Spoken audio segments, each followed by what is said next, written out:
తెలంగాణ రాష్ట్ర రాజకీయాల్లో ఒకవైపు బీఆర్ఎస్ పార్టీ అనేకమైనటువంటి అవినీతి ఆరోపణలతోటి పెద్ద ఎత్తున ఇబ్బంది పడతా ఉంది. ఒకవైపు ఫోన్ ట్యాపింగ్ అంశంలో చాలా పెద్ద ఎత్తున ఏ విధంగా ఇబ్బంది పడతా ఉందో మనం చూస్తూ ఉన్నాం. రోజుకొక ఇటు పార్టీలకు సంబంధించినటువంటి ఎంపీలు కావచ్చు, ఎమ్మెల్యేలు కావచ్చు, కొంతమంది ప్రజా సంఘాలకు సంబంధించిన వాళ్ళందరూ కూడా సిట్ ఆఫీస్కి వెళ్ళి ఏ విధంగా బీఆర్ఎస్ పార్టీ తమ ఫోన్లను ట్యాపింగ్ చేసిందో అందరూ కూడా తమ యొక్క కంప్లైంట్ను సిట్కి ఇస్తూ ఉన్న విషయం గమనిస్తూ ఉన్నాం.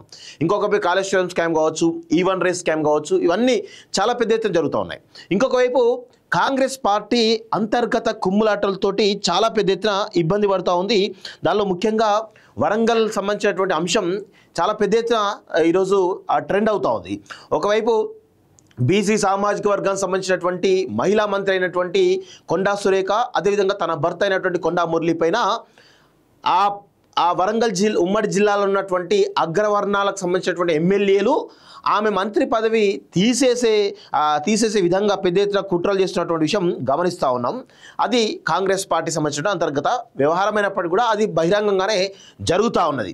ఇంకొక వైపు భారతీయ జనతా పార్టీ అసలు అధ్యక్షుడు లేకుండా ఏ విధమైనటువంటి కార్యక్రమాలు జరగకుండా చాలా పెద్ద ఎత్తున వాళ్ళు కూడా ఇబ్బంది పడుతున్నారు. సో తెలంగాణలో రాజకీయాలు చాలా నీచంగా స్టార్ట్ అయినాయి. ఎవరు కూడా వారి స్వార్థ రాజకీయ ఆర్థిక ప్రయోజనాల కోసం తప్ప తెలంగాణ ప్రజల ప్రయోజనాల కోసం పనిచేస్తలేరు అనేది చాలా స్పష్టంగా అర్థమవుతా ఉంది. ఒకసారి దాని గురించి డీటెయిల్గా నేను కొంత వివరించేటువంటి ప్రయత్నం చేస్తాను మిత్రులారా.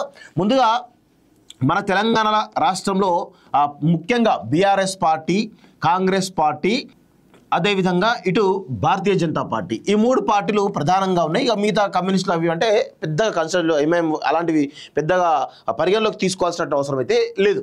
అయితే బీఆర్ఎస్ పార్టీ ప్రస్తుతం మొన్నటిదాకానేమో కవిత అంశం చాలా పెద్ద ఎత్తున బీఆర్ఎస్ పార్టీని పెద్ద కుదిపింది.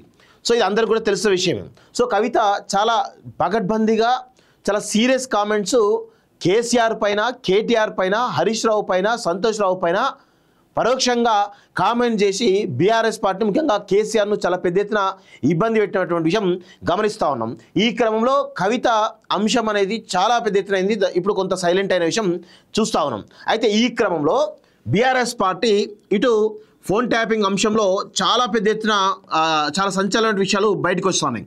ఒకవైపు సొంత పార్టీలో వాళ్ళ పార్టీలో ఉన్నటువంటి సొంత కుటుంబ సభ్యులు ఎవరుతున్నారో కవిత ఫోన్లను కూడా ట్యాప్ చేసినటువంటి విషయం బయటకు వస్తూ ఉంది. అదేవిధంగా షర్మిల ఫోన్లు, అటు తెలంగాణకు సంబంధించినటువంటి రాజకీయ నాయకులు, రాజకీయ పార్టీల ఫోన్లే కాకుండా పక్కా రాష్ట్రంలో ఉన్నటువంటి షర్మిల ఫోన్లు, చంద్రబాబు నాయుడు ఫోన్లు, లోకేష్ ఫోన్లు, చాలామంది ఫోన్లు కూడా ట్యాప్ అయినట్టు తెలుస్తూ ఉంది. దానికి సంబంధించినటువంటి సిట్టు రోజు ప్రతి ఒక్కరు కూడా పిలిచి వాళ్ళ నుంచి స్టేట్మెంట్ రికార్డ్ చేస్తున్నట్టుగా తెలుస్తూ ఉంది. అయితే ఈరోజు కూడా ఒక కేంద్ర హోంశాఖ సహాయ మంత్రి, గతంలో బండి సంజయ్ భారతీయ జనతా పార్టీ ప్రెసిడెంట్గా కరీంనగర్ ఎంపీగా ఉన్నటువంటి సమయంలో ఆయన ఫోన్ ట్యాప్ అయినట్టుగా సిట్ అధికారులు గుర్తించి ఆయనకు నోటీసులు ఇచ్చేటువంటి విషయం గమనిస్తూ ఉన్నాం. సో ఈ క్రమంలో సిట్ విషయానికి వచ్చినట్లయితే బండి సంజయ్ని ఈరోజు ఆయన స్టేట్మెంట్ను రికార్డ్ చేసేటువంటి అవకాశం అయితే చాలా స్పష్టంగా కనబడతా ఉంది.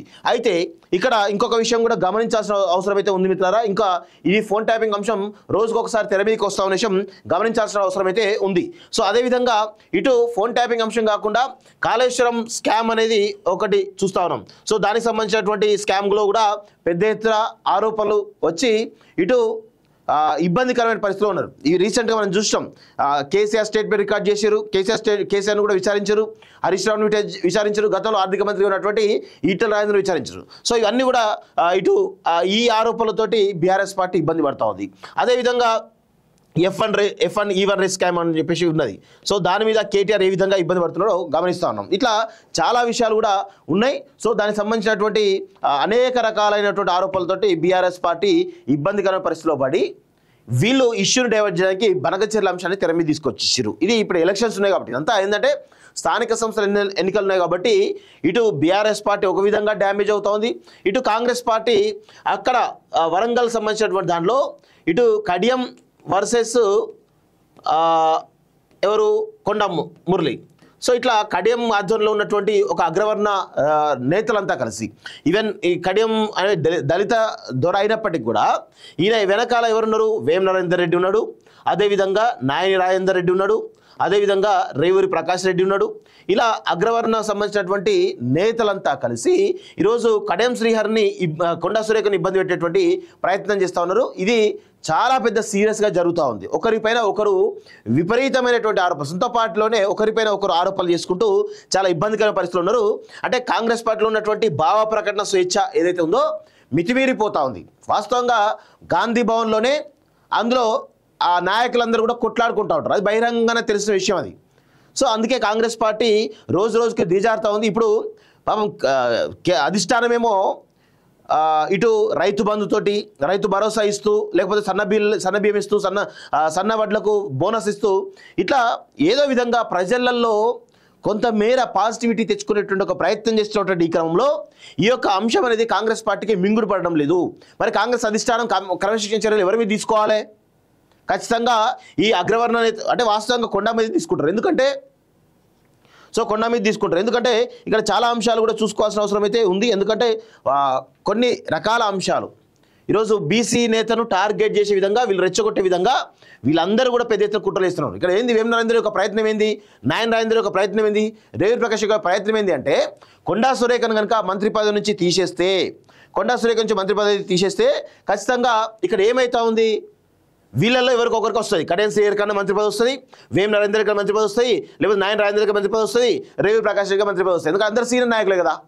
సో ముఖ్యంగా అందుకే కడియం శ్రీహరి వీళ్ళందరినీ కూడా రెచ్చగొట్టడం ద్వారా, వీళ్ళని వాడుకోవడం ద్వారా, లేకపోతే ఇంకా రకరకాల ప్రయత్నాలు వేం నరేందర్ ఆధ్వర్యంలో జరుగుతున్నటువంటి ప్రయత్నం ఇది. ఎందుకంటే కొండా సురేఖను మంత్రి పదవి నుంచి తీసేయడం ద్వారా ఒక బీసీ సామాజిక వర్గం సంబంధించినటువంటి మహిళా నేతలు మంత్రి పదవి చేసేయడం ద్వారా వీళ్ళలో ఎవరికొకరికి వస్తుంది అనే కోణంలో ఉన్నారు. ఎందుకంటే వరంగల్ జిల్లాలో ఎవరు అవునన్నా కాదన్నా కొండా మురళి యొక్క ప్రభావం చాలా నియోజకవర్గాల్లో ఉంటుంది. వీళ్ళెవ్వరికి కూడా ఒక్కరికి కూడా కలిసి ప్రజాబలం ఉండదు. వీళ్ళు ఏదంటే వేవుతోటి, కాంగ్రెస్ పార్టీ వేవుతోటి వస్తూ ఉంటారు తప్ప ఎవరికి కూడా ప్రజాబలం ఉండదు. చాలా స్పష్టంగా గుర్తుపెట్టుకోండి. రేవూరి ప్రకాష్ రెడ్డి గెలుస్తాడా? గెలిచేంత సినిమా ఉందా పరకల్లా? ఎట్లా గెలిచిండు? నాయన రాజేందర్ రెడ్డికి గెలిచేంత సినిమా ఉందా? ఎట్లా గెలిచిండు? వేం నరేందర్ రెడ్డి కనీసం 1000 ఓట్లు పడతాయా కాన్స్టిట్యున్సీలా? కడియం శ్రీహరి బీఆర్ఎస్ పార్టీలో ఉండి అక్కడ గెలిచి విలువలన్నీ కూడా పోయి ఈరోజు కాంగ్రెస్ పార్టీలో చేరిండు బిడ్డ రాజకీయ భవిష్యత్తు కోసం. ఇది అందరూ గమనించాలి. ఇట్లా ఇంకా దీని గురించి చాలా డీటెయిల్గా నేను మాట్లాడతా. ఇంకా బీజేపీ ఇక ప్రెసిడెంట్ లేరు, ప్రెసిడెంట్ ఉన్నప్పటికీ కూడా ఆయన పనులు ఆయన బిజీగా ఉన్నాడు. సో ఇందులో ఉన్నటువంటి కీలకమైన వ్యక్తులందరూ కూడా, కొంతమంది ఒక కీలకమైనటువంటి నాయకులందరూ కూడా పార్టీని మేమే నడుపుతున్నాం అనుకునే నాయకులంతా కూడా ఒకవైపు కాంగ్రెస్ పార్టీతో లోపాయకర ఒప్పందం, ఇంకొక వైపు బీఆర్ఎస్ తోటి లోపాయకర ఒప్పందం చేసుకుని పార్టీని ఎదగనీయకుండా జరుగుతున్నటువంటి ఒక కుట్ర భారీగా జరుగుతూ ఉంది. సో అందుకే కేంద్ర బీజేపీ అధిష్టానం 2 తెలుగు రాష్ట్రాల్లో కూడా, ఇటు తెలంగాణలో అటు ఏపీలో బీజేపీని మనం బలోపేతం చేయాలనే దాంట్లో పెద్ద కాన్సన్ట్రేషన్ చేయట్లేదు. ఎందుకంటే మనం ఎవరిని చేసినా అందరు అమ్ముడు పోతూ ఉన్నారు అనేటువంటి కోణంలో చాలా స్పష్టంగా కనబడతా ఉంది. సో ఈ ఇబ్బందికరమైన పరిస్థితిలో అటు బీజేపీ ఉంది, కాంగ్రెస్ ఉంది, బీఆర్ఎస్ ఉంది. సో చాలా స్పష్టంగా రాజకీయంగా ఒక పెద్ద ఎత్తున తెలంగాణలో ఒక అనిశ్చిత అయితే నెలకొన్న పరిస్థితి అయితే కనబడతా ఉంది. మరి ఏ విధంగా ముందు తీసుకోపోతారో చూడాల్సిన అవసరం అయితే ఉంది. చూద్దాం. మరి అధిష్టానాలు అయితే అందరూ గిట్లే తయారయ్యారు, ఎవరికి వారే ఏమన్నా తీరన్నట్టుగా తయారైపోయి కూర్చున్నారు అనేది చాలా స్పష్టంగా తెలుస్తోంది. విదేశాల్లో ఉన్నత విద్యను చదువుకోవాలని అనుకుంటున్నారా? అయితే వెంటనే ఫ్లైగ్రాడ్ ఓవర్సీస్ ఎడ్యుకేషన్ కన్సల్టెన్సీని సంప్రదించండి. మీ విదేశీ కలలను సాకారం చేసుకోండి. ఫ్లైగ్రాడ్